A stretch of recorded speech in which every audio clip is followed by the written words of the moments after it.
All right, my name is Omega. I'm known as Crypto Owns in the crypto space, and this is like the third series we'll be having.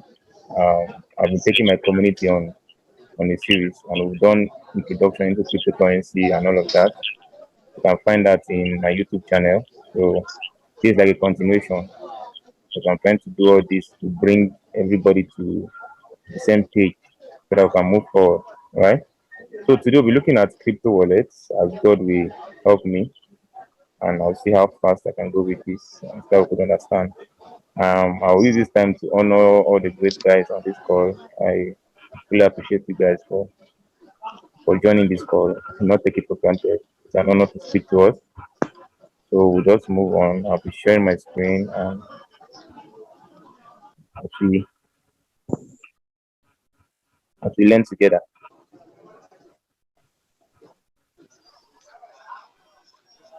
All right. I trust you guys can see my screen. Can I get feedback?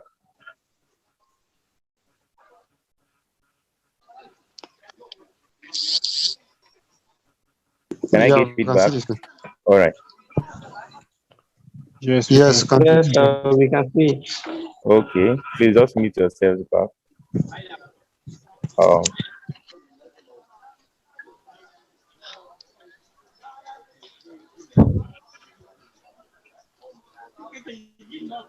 okay, so today we're looking at crypto wallets. Please, can you just mute your call, like so that there'll be no noise in the end?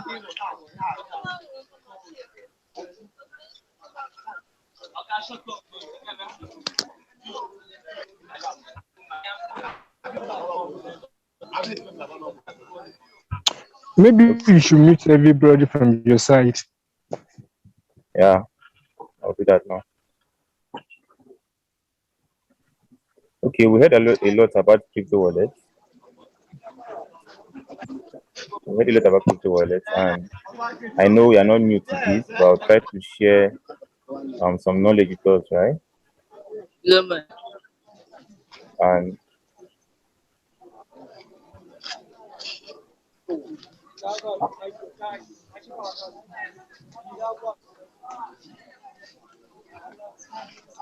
okay, I should move on. Now, basically, crypto wallets, we can liken this to be like our to our bank accounts normally, but just because of the class, I'll just try to make us understand this better. Um, you know, we always feel crypto wallets are just a place where we used to store our cryptocurrencies and all of that. But in a recent, it's not really a storage device, so to say. Okay.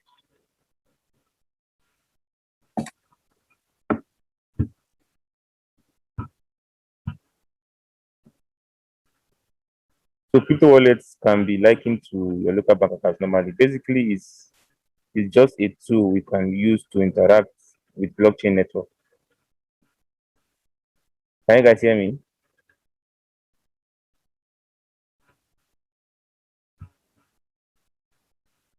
So crypto wallets is just a tool we can use to interact with blockchain network. You know, normally we have our different wallets, and if you see different cryptocurrencies in the wallet, and you all say, it's just a tool to store value. Who is Quadri? What are you doing on the screen, please? I believe you are all matured enough now. Stop playing on the screen.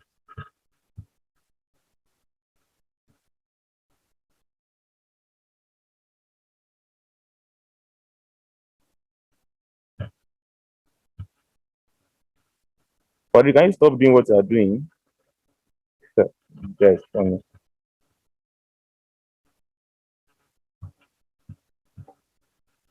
It's fine. It's in a waiting room. You'll not do that again. Probably you can't hear me.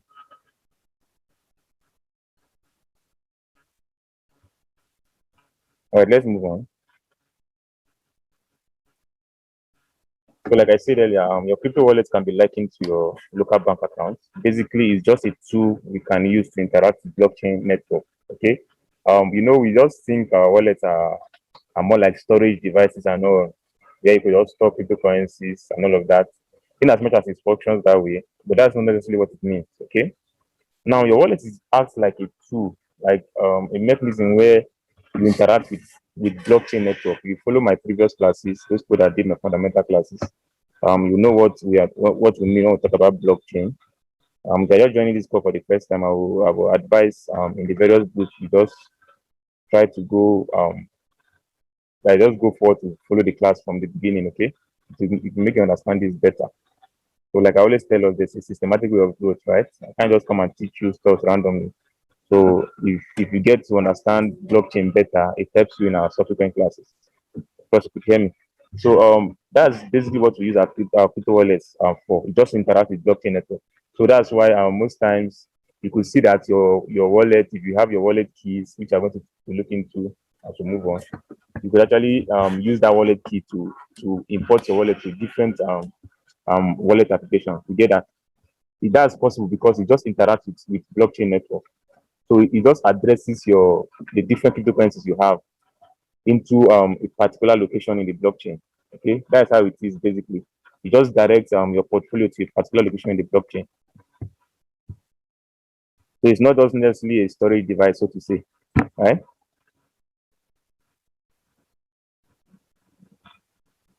So we have different crypto wallets. We could have software wallets, hardware wallets, and paper wallets. So depending on their working mechanisms, they may also be referred to as hot and cold wallet. Okay.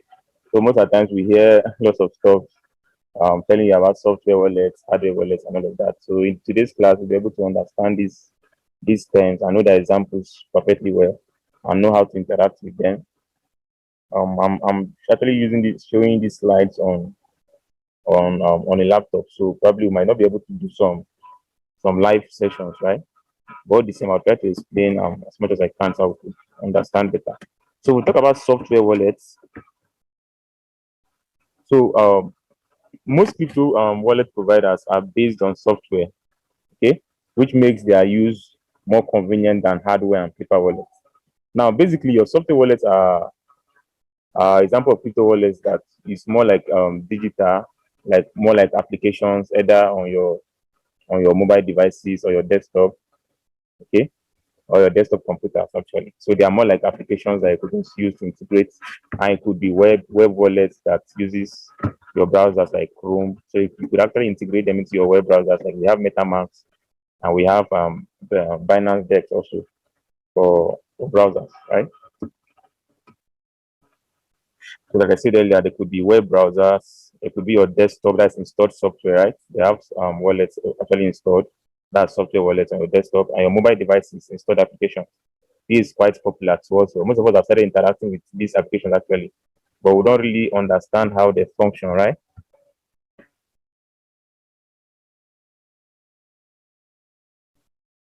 Okay. So while I don't Bobo, don't worry, the class is on record actually. I could see your chats. Okay, let's move on. So our mobile devices actually, we have your software wallet like your Trust wallet, Safer wallet, Token Pocket, um, even BitKeep and all of that. There are lots of them out there, right? So you just use them to interact with the blockchain network. Okay. So these are examples of software wallets. So we move on. Now let's talk about hardware wallets actually. Hardware wallets are physical, like electronic devices that use a random number generator, right? That's RNG, to generate public and private keys. These keys are then stored in the device itself, which isn't connected to the internet. Now, you see, most of the times, by the end of this class, we talk about wallet security actually. You see, like software wallets that you could actually use, like integrate into your browsers, and also those ones used as applications on your mobile devices and also your desktop computers, right? You know, these things are actually digital. I always tell my students that these things could be they could be hacked, right? It's very possible, very, very possible that these applications could actually be hacked and so person can get access to your private keys and all of that. And with your private key, they could do a lot with your on your wallets, right? So most of the times, in as much as software wallets are actually cool, but in terms of security, hardware wallets are preferable. Okay, your hardware wallets they are more like hardware, like stuff you could touch. It looks like a hard drive, okay, more like a flash drive. And we have different companies. We have Tezos, Trezos, Nanos, and all of that. Okay, There are like different hardware wallet companies like that. So those ones are mostly like electronic devices, and they have your keys will actually be stored in your computer, and they're actually auto-generated. Okay, so in terms of security, you can hardly break into hardware wallets. So before you carry out a transaction, your hardware wallet will be needed, okay, to be fixed into the computer you're using before you can actually carry out a transaction. Okay. So most times they're actually advisable in terms of those who holding long term and all of that. You want to save your cryptocurrency for long term, 5 years, 3 years, and stuff. It's advisable to get hardware wallets, although you have to buy them, right? Not in not like software that you have to actually download from the internet and all of that. So I believe we can understand the difference between the both of them.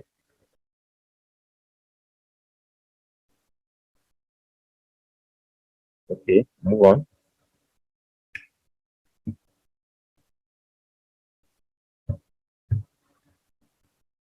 So hardware wallets tend to be the most secure alternative, right? Although, like I explained this earlier, they are less user friendly. So we are used to the whole digital stuff online, just download the app, copy this, paste this, and all of that. But in terms of hardware wallets, it's more like a hard drive, like all these small flash stuff like that. You could just fix it to your computer, and it looks the users actually have issues using them. Okay, most of them have some keys, like some control buttons on them, where you actually activate transactions and all of that through your hardware wallet, and get your wallet passphrase and all of that. In as much as they're actually secure, but it's not really user friendly, so to say, compared to software wallets. Now let's talk about paper wallet. This is actually this is old school, right? It's almost obsolete right now. I don't think anybody actually uses paper wallets again. So paper wallets, on the other hand, consists of a wallet printed out on a piece of paper. Yet, but their use is now deemed as obsolete and unreliable. So people don't really rely on it. When I did more study on this, I saw how that those days when they use paper wallets, you actually print out your wallet phrase on a sheet of paper, your wallet keys, and all of that. And even if you want to carry out transactions using paper wallets, you carry out transactions in bits. You get like want to send, maybe you have $10 to send. You have to send out the whole portfolio you have. You can't send in bits using paper wallets. Maybe if you have $10 in a particular wallet, you have to send the whole $10 out. You can't send in bits, because once you carry out the transaction using paper wallets, your wallet address changes. Yes, that's how it's actually programmed from the small study I did. But the same, like we all know, it's actually knowledge. Because I just expose us to these things, we can go online and carry out our own research, right? Yeah. So for the time being, like for now, software wallets are cool. The hardware wallets too good for long term. Move on. So how do cryptocurrency wallets actually work? Okay.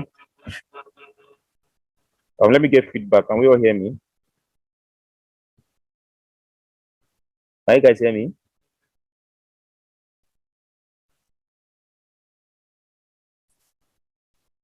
Okay. How do cryptocurrency wallets work? Okay. In the real sense, wallets don't really store cryptos. I explained this to us. Instead, they provide the tools required to interact with the blockchain. Yes, you understand what blockchain is, you understand what you're trying to say here, right? So these wallets can generate the necessary information to send and receive cryptocurrency via blockchain transactions. So such information consists of one or more pairs of public and public keys, especially public and private keys actually. So basically, these how wallets actually function. Not really storage devices, so to say. Okay, they just actually interact with a blockchain network basically. Now let's talk about wallet addresses. Yeah, most of the times people do a lot of mistakes. We want to talk about wallet address. But I've heard of cases you want to send Bitcoin to somebody, the person doesn't really know what is receiving address, how to get them copied, how to know a particular network copy, and how to give somebody a wallet address to send cryptocurrencies into. As a newbie, you might have issues with that, right? So that's why you have to know all these things before you start transacting cryptocurrencies. So wallet address is an alphanumeric identifier that is generated based on the public and private keys, right? So that's why most of the time you will not see anybody having the same wallet address. It's not possible. So you can actually liken this to your bank account number, right? Because of our understanding. Your local bank, you have your local bank account number where you can send your funds to. So that bank account number is compatible with Naira. Do you get? So when we talk about your dollar, your domicile account, and all of that, they have to link it to your account number and stuff. So if someone wants to send you a particular amount of money, they send it directly to your account number. Do you get? So your wallet address is much more like that. It functions that way. Okay. So this so it's just an alphanumeric identifier. Okay. Alphanumeric simply means combination of both letters and digits, right? So every cryptocurrency that you know, like Bitcoin, Ripple, Ethereum, Litecoin, and so on and so forth, you can name them. They all have their separate wallet address, right? No two persons in this world have the same wallet address. It's not possible. Do you get? So you know they use private keys to actually generate these wallet addresses. So every wallet address is tied to a particular private key. Hope you understand how these things work now. So you know your private key just consists of different words, so to say, right? We'll get to that point though. So this is basically how wallet addresses work. I know we say we know all these things, but all the same, just to bring it to our knowledge. Because you might want to copy a particular wallet address and to send cryptos to, you can get your cryptocurrency lost in the chain, in the blockchain, right? Let's be careful with this. So address is in essence a specific location on the blockchain to which coins can be sent to. Do you get this? Like if you, I always refer to my previous videos, how blockchain is actually distributed database, ledger, and I explained all that, where information could be stored and all of that. So your address actually just interact with the blockchain and tells the blockchain at a particular location which your coin should be sent to. So do you get that? Once I give somebody my wallet address, I'm trying to interact with that person's interface. I want to send in cryptocurrencies, okay, to tell that the blockchain, the project or the software is using to send that cryptocurrency to give him or her that a particular location where the coin should be sent to. Hope you get. That's more like your account, okay, where the coin should be sent to. So that is what your wallet address does actually. It just gives the blockchain a direction where to send a cryptocurrency to. I trust you are getting this. So this means you can share your public address, right, to someone to receive funds, but not your private keys. Let's take note of this. It's very, very important. It's very, very, very important. So most of the time, if someone wants to send you cryptocurrency, you just ask for a wallet address. You can just go, if you are using your software or you are using applications, you can just go click on the cryptocurrency the person wants to send to you, copy the wallet address, depending on the network the person is sending through. Then you send it to the person sends you the cryptocurrency, right? But now there's a difference between your public address and your private keys. You don't give your private keys out, right? If you are giving your private keys out, you are trying to give the person access to your account, access to your wallet. Even though you have the wallet locked with your fingerprint whatsoever, as long as that person has your private key, the person can do anything with your wallet. Let's take note of this. It's very, very important.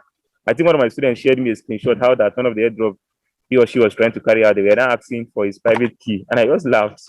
I want an airdrop asking for private key. And if you don't know what it means, you can just go and give that person your private key. Your account will just be ripped. Like they'll rip you off your tokens, right? So let's take note of this. It's very, very important. Your private key is private. That's why it's called private key. Get them down, get them backed up on your journals, your crypto journals, or your mail and stuff like that. Okay. It's very, very important. Your private key is meant for you and you alone. It's meant for you and you alone. Understand this, please. With your private key, you can have access to anybody's account, all right? And with your private keys, you can actually import your wallet from one application to the other, okay? So the private key for a Trust Wallet account that is open can actually be imported to SafePower wallet app. Do you get that? You know, we have Trust Wallet, we have SafePower, we have Token Pocket. So if you open an account on Trust Wallet and you have funds there, and you want to manage that funds on your SafePower, you can use your private keys, okay? That's, we call it, some people, sometimes we call it numeric phrase, right? They're all different, like, but they do almost the same thing, okay? So you can actually use that to get access to your account, and you can import your wallet across the different applications.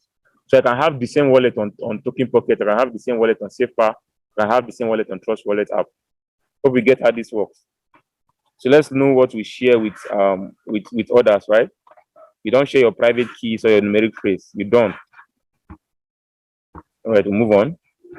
So the private keys or your seed phrase, okay, gives access to your cryptocurrencies, regardless of which wallet you use.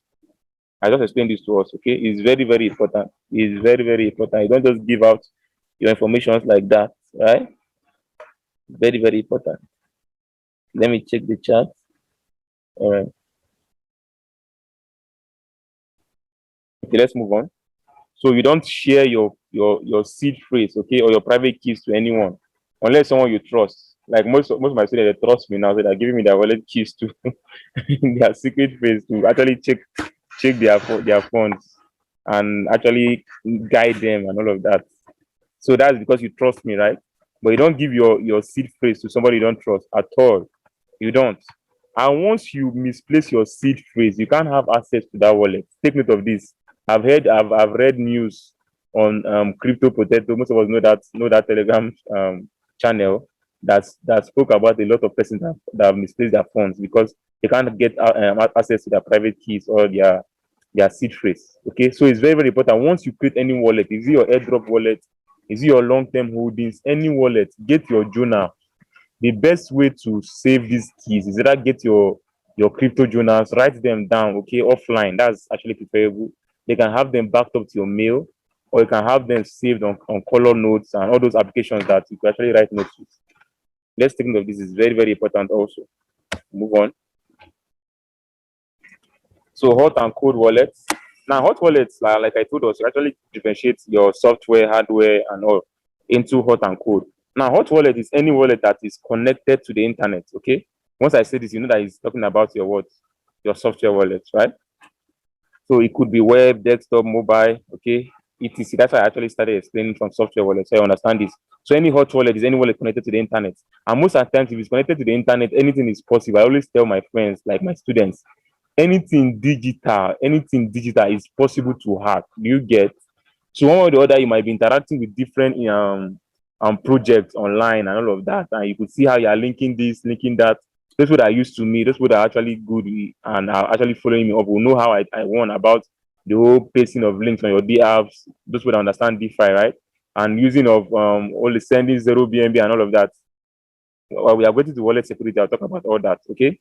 So anything about the internet is very, very possible to be hacked. Like one way or the other, hackers are not sleeping. They are trying their best to get access to people's phones. Okay. So anything about internet, that is why they say hardware wallet is actually advisable. Yes, because it's offline, right? You have to fix the hard drive, that's your Tezos, Tranos, and all of that before you can carry out transactions. Do you get? So that's why they say it's actually secure, but it's not user friendly. Everything that is good always have a bad side, but it's only good that doesn't have a bad side. Yeah, let's get that. Okay. Now, code wallet. Yeah, the wallet works offline. Like I told you, this if I also say this now, if you followed from the beginning of the class, you know that I'm talking about hardware wallet, right? Here, who is writing on the screen? Oh my god. Who is this, for Christ's sake? Ah, just watch the screen, please. Don't write on it. Eh? I beg you in the name of God. Okay. So code wallets. Here the wallet works offline, right? They use physical medium to store the keys offline, okay, making them resistant to online hacking attempts. You get it? So the example of this is your hardware wallet, right? So the whole keys you have, you can never see it online. They save it as a backup. I think is what's the name of that backup? Is it crypto data or something like that? Sha? If you do your further study, you get to know all that. Okay, so code wallets is you're actually talking about your hardware wallets. Why hot wallet? I talk about any wallet that actually interacts with the internet. Let's get a difference, please. So let's move on. So actually, code wallets are the best alternative for storing your coins, right? This method is called cold storage, okay, and suitable for long-term investors or hodlers. Let's get this right. Let's understand this. We talk about cold storage. You can talk about your. Let me use our local kitchen terms now. That is your fridge where you store fish. Okay, it's cold storage for long term. So most of the time, your code wallet is actually advisable for long term. If you follow this class closely, like I spoke to us about hardware wallet, right? They are good for long term hold. Maybe you're holding in years, months, and all of that. It's actually advisable to do that on your hardware wallet. Okay. So those folks that are claiming to be holders, we are not holders yet until we have our crypto stored on hardware wallets. That's what the lighter will do. But let's think of that. Hardware wallets are actually secure and advisable.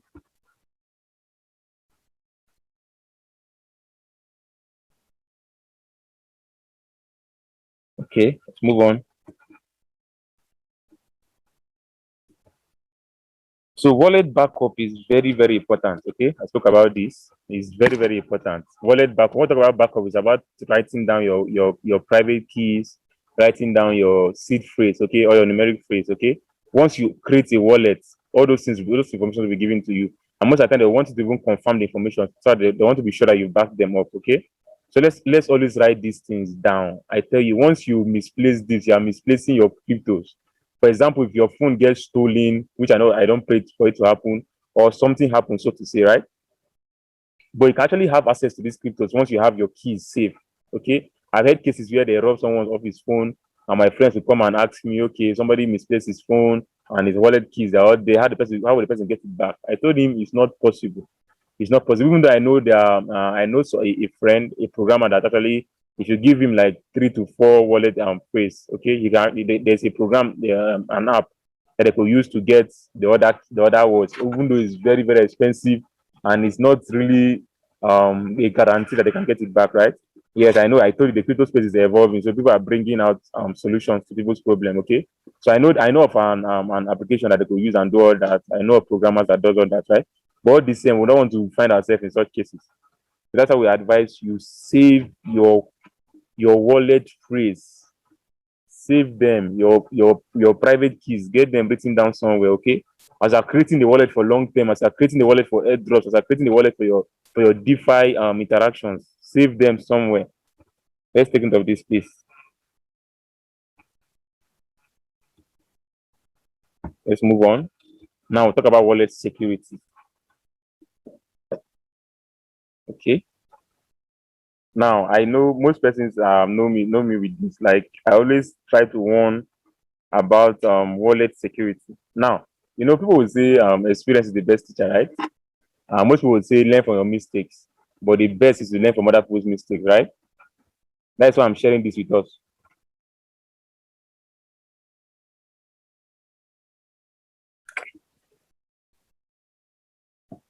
You see, I had a very funny incident actually. A friend of mine, a very good friend of mine.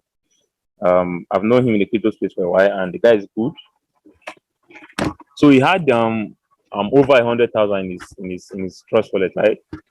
And all of a sudden, he had Reef, he had Ethereum, he had some ERC20 tokens, he had some BSC tokens, and all of that. And for all of a sudden, he can't just find his tokens. Like he just complained to us in the group. We were trying to know what's up. I think that's what made me to go and do more study on wallet security. Like it's very possible for your account to get hacked. Like it's very, very possible. And from my research, I got to know how that is possible, right? So he was just wondering what is happening. He could not just find his funds. He's seeing that someone has sent his fund out and stuff like that. And if you are sending ERC2 tokens fund, that is Ethereum network tokens, it's very, very expensive in terms of Ethereum fees, right? So now he got some reef that I left and he was trying to actually send in Ethereum for him to get that reef that is left off. He sent in Ethereum. That's the same person. Actually, the person had access to his account. Now, the person was actually watching it.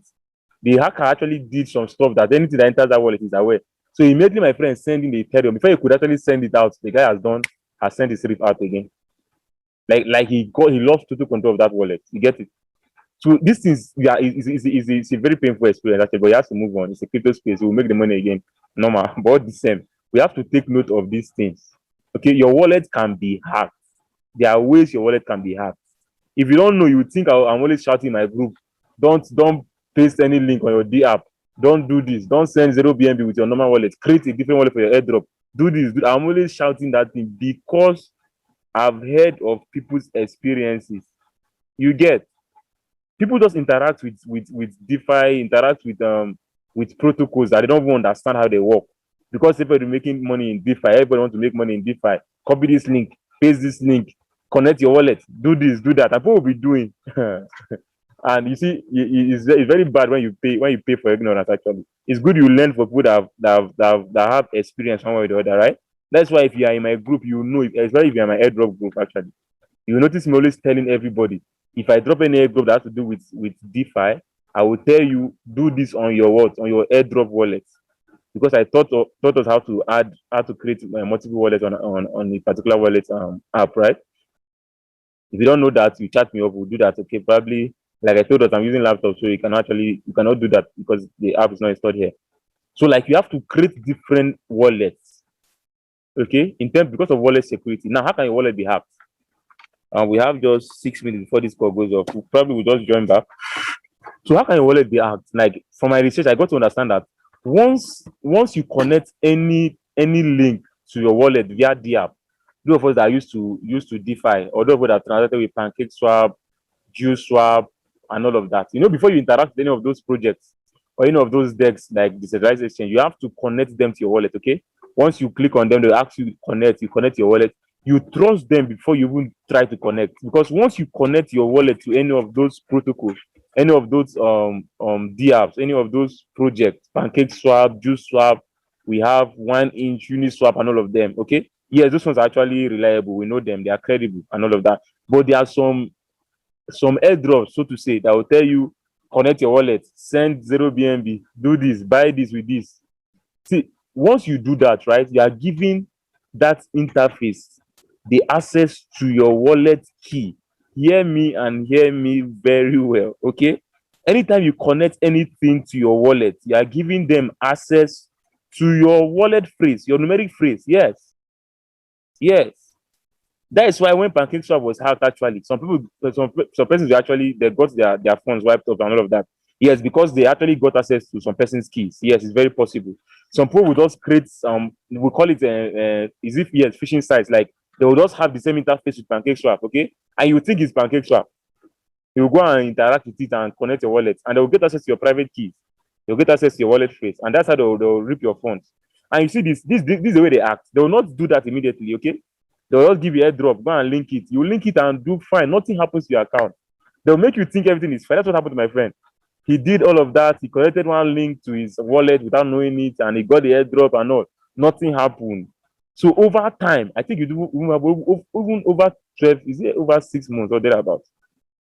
They will not act immediately. They will make you think everything is fine. They will not allow you to grow your portfolio. These guys are wicked. They will allow you to grow your portfolio to a reasonable amount. That's when they will now attack. So the effect is not seen, like it's not seen immediately, okay? It's over time these guys will attack. So because in terms of wallet security, don't expose your wallet key or your private phrase to anybody, okay? Your numeric phrase, you are not giving it to anybody you don't trust. You don't connect your wallet to any DEX exchange that you are not sure of.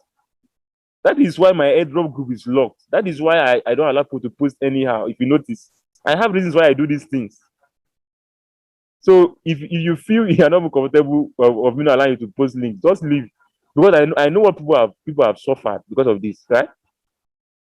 So that's why I'm saying this. In terms, when I talk about wallet security, don't paste anyhow link. If you have a particular wallet that you use for your storage, don't even link anything. Just keep it. If you want to do your staking and all of that, when we talk about DeFi, fine, do it. Okay? Because PancakeSwap and some other BSC projects, yes, they're actually credible, right? And they have the backings of Binance and all of that. Okay, this one, they are sure of them. Then some new players that will just come up and tell you, do this, do that. You're not sure of them yet. So that's why it's good. Just create your airdrop wallet, like create it separately and do all that with it. And you are good to go. And the whole issue of sending 0 BNB, yes, actually that one doesn't look as though they have any access to your wallet. Because actually I know why most projects does that. Actually, I know the reason. It's just for them to get more like traffic to their network, okay? So they'll find it easy to seek for listings on exchange and all of that, right? So that's why you're sending 0 BNB and you get some tokens in return, because they just want to get their network, that's a contract address to be active. You get, so that once they move ahead for listing, they will not have issues with that. So that's why most of those projects does that, okay? So I'm not trying to say your account can be hacked using sending 0 BNB, no.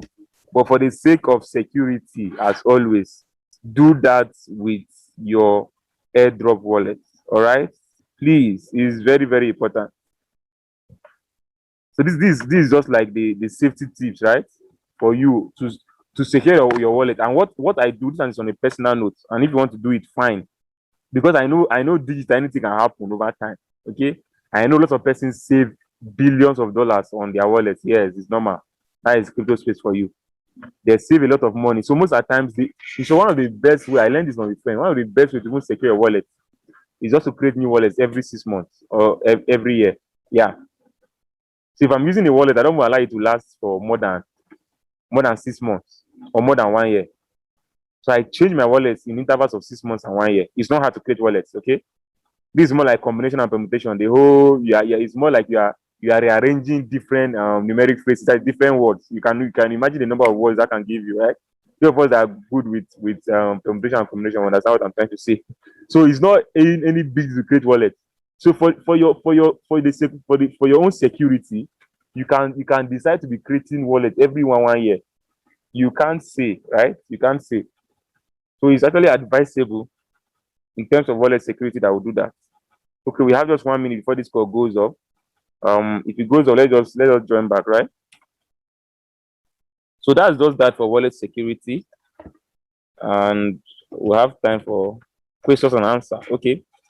When this call just goes off, let's just join back, and I will take question and answer. In as much as I'm not really sharing my main screen to show us how to create wallet and all of that, but those people that are in my airdrop group, we should know how to do that.